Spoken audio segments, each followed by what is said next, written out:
Dubai एक ऐसा शहर जिसको आज की डेट में फ्यूचर सिटी भी कहा जाता है। बड़ी बड़ी इमारतें, बुर्ज खलीफा जैसा टावर और महंगी महंगी गाड़ियां यहाँ पे ऐसे ही घूमती रहती है।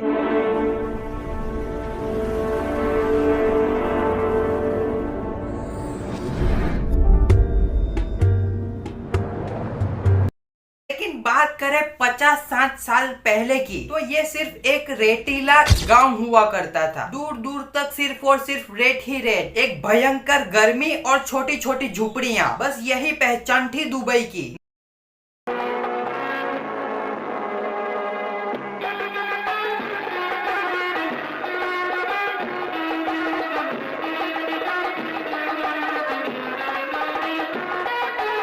नमस्कार दोस्तों, स्वागत है तुम्हारा मेरी वीडियो में। मेरा इस चैनल पे पहला लॉन्ग वीडियो है। इससे पहले मैं शॉर्ट्स अपलोड करता था, तो हो सकता है आज की वीडियो में बहुत सारी गलतियां हो, तो उस गलतियों को थोड़ा सा आप नजरअंदाज कीजिएगा। बाकी चलिए वीडियो को शुरू करते हैं। तो आज हम जानेंगे एक रेतीले गांव से फ्यूचर सिटी का रहस्य, कि कैसे इस फ्यूचर सिटी की शुरुआत हुई। 19वीं सदी का दुबई एक छोटा सा कस्बा हुआ करता था। वहाँ के लोग मछलियाँ पकड़ने का काम और समुद्र में से मोतियां निकालने का काम करते थे। बस इन्हीं 2-3 कामों से उन लोगों का गुजारा चलता था। लेकिन इनकी जिंदगी में झटका तब आया जब 1930 में जापान ने आर्टिफिशियल मोती निकाल दिए, जो दिखने में बहुत ज्यादा अट्रैक्टिव थे। और सबसे मेन बात, इन आर्टिफिशियल मोती ने दुबई का रोजगार छीन लिया। लेकिन दुबई के लोगों ने एक बड़ी सीख ली इससे, कि कभी भी एक इनकम सोर्स पे डिपेंड नहीं रहना चाहिए, मल्टीपल्स बिजनेस करने चाहिए। फिर आया 1966। ये साल दुबई का सुनहरा पल लिखा जाता है, क्योंकि इसी साल में दुबई के लोगों को तेल मिला था। समुद्र से कुछ किलोमीटर दूर फतेह ऑयल फील्ड में तेल मिला, और यहीं से शुरुआत होती है फ्यूचर सिटी की। क्योंकि उस तेल से काफी सारी चीजें बनती थी, जैसे कि पेट्रोल, डीजल, गैस और भी काफी सारी चीजें। फिर 22 सितंबर 1969 को,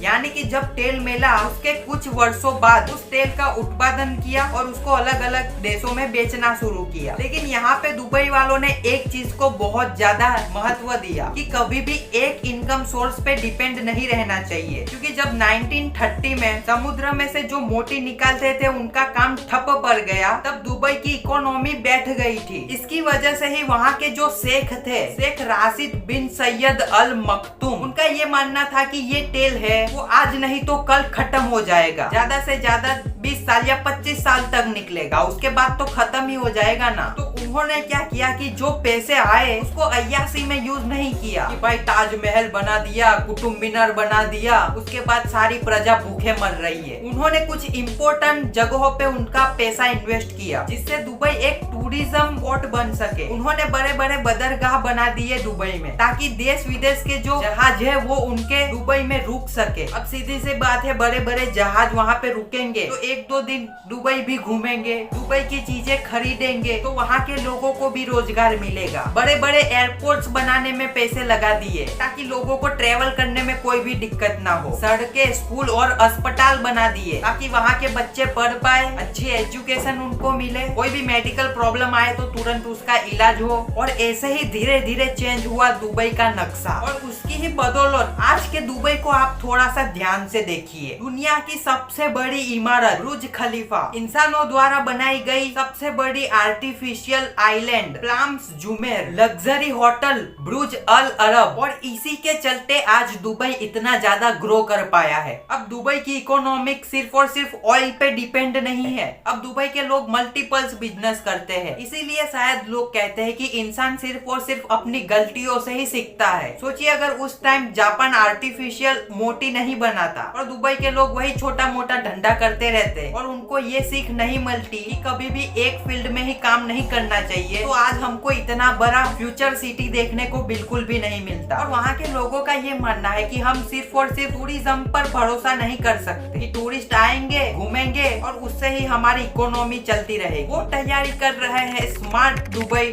2030 विजन की, कि 2030 में दुबई कैसा होगा और क्या क्या नए नए बिजनेस किए जा सकते हैं। सस्टेनेबल एनर्जी प्रोजेक्ट्स तैयार किए जा रहे हैं। आर्टिफिशियल इंटेलिजेंस यानी एआई और टेक हब पर भी बहुत ज्यादा फोकस किया जा रहा है। अब सोचिए, एक ऐसा गांव जहां पर दूर दूर तक सिर्फ और सिर्फ रेट ही रेट है, वो आज की डेट में एक फ्यूचर सिटी बन चुका है। तो हमारे इंडिया के पास तो काफी सारे सालों से अच्छी अच्छी चीजें ऑलरेडी है। सारे के सारे परफेक्ट क्लाइमेट है, ठंडी गर्मी बारिश सब चीज यहाँ पे अवेलेबल है। सोना चांदी हीरे मोती। तो हमारा देश थोड़ा सा आगे क्यों नहीं बढ़ पा रहा? जहाँ देखो वहाँ पे भ्रष्टाचार चल रहा है, सड़कें टूटी पड़ी है, सिर्फ पैसे वाले लोग ही और पैसे वाले होते जा रहे हैं। हमारा सवाल यहाँ पे है। वाह मोदी जी वाह। खैर आज की वीडियो में बस इतना ही। आज की वीडियो में हमने जाना एक छोटे से रेतीले गांव से रेल की खोज, दूरदर्शी नेतृत्व और आज का फ्यूचर सिटी। और इससे हमें ये सीख मिलती है कि हमको एक ही इनकम सोर्स पे डिपेंड नहीं रहना चाहिए, मल्टीपल्स काम करने चाहिए। बाकी आपको आज का ये वीडियो देखकर कैसा लगा मेरे को कमेंट सेक्शन में जरूर बताना। वीडियो पसंद आई हो तो लाइक कर देना, चैनल पे नए हो तो सब्सक्राइब कर देना।